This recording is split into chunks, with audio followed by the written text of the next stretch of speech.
down, yeah. I've been feeling so down, yeah. Can you tell me why? Can you tell me why? Shalom, perkenalkan nama saya Leonardus Victor Sakan. Saya berasal dari kampus Institut Agama Kristen Negeri Kupang dengan NIM 104-2022-0010 dengan prodi Bimbingan dan Konseling Kristen. Di sini saya akan menjelaskan sedikit tentang teori belajar behaviorisme. Teori belajar behaviorisme adalah proses belajar yang dialami oleh manusia selalu menjadi bahasan menarik di kalangan para ilmuwan yang menjelaskan proses bagaimana seseorang mempelajari hal baru atau mengalami perubahan yang mendorong untuk terus memulai perubahan tersebut.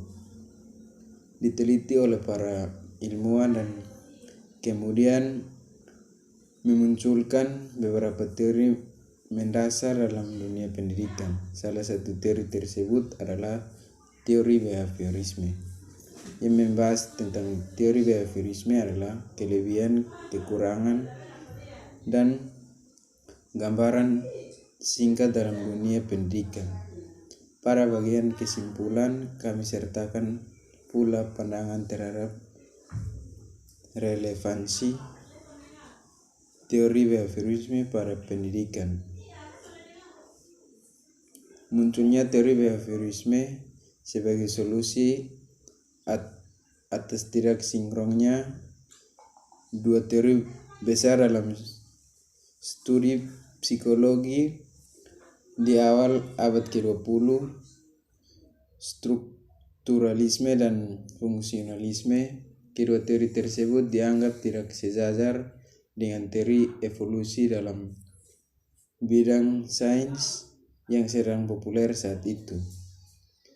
Teori strukturalisme menyatakan bahwa alasan kesadaran manusia masuk dalam jangkauan ilmu sains modern karena teori ini kemudian menjadikan proses mental sebagai objek penelitian. Hasilnya, teori strukturalisme menyatakan bahwa pikiran manusia tersebut atas asosiasi dari berbagai macam ide dan kemudian membagi ide-ide tersebut untuk dipelajari detailnya secara terpisah. Berbeda dengan teori strukturalisme, teori fungsionalisme berpandangan bahwa proses mental dan perilaku kebiasaan dari sebuah organisme yang hidup dapat membantu mereka beradaptasi.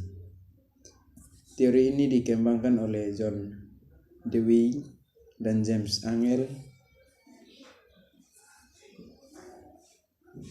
Teori di atas ternyata tidak dianggap sejalan dengan teori evolusi.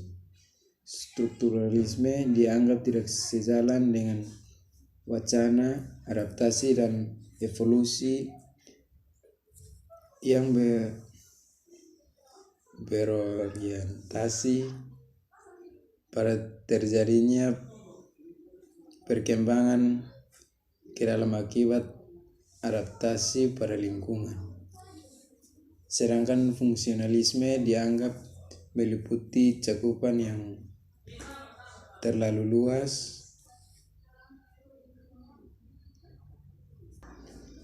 John Watson yang disebut sebagai bapak teori behaviorisme menyatakan bahwa kesadaran manusia dan segala sesuatu yang terkait dalam ilmu psikologi dalam ranah sains.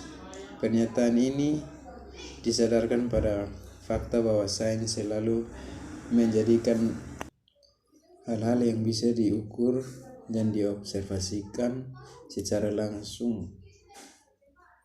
Watson. Demikian penjelasan saya tentang teori belajar behaviorisme. Terima kasih, salam.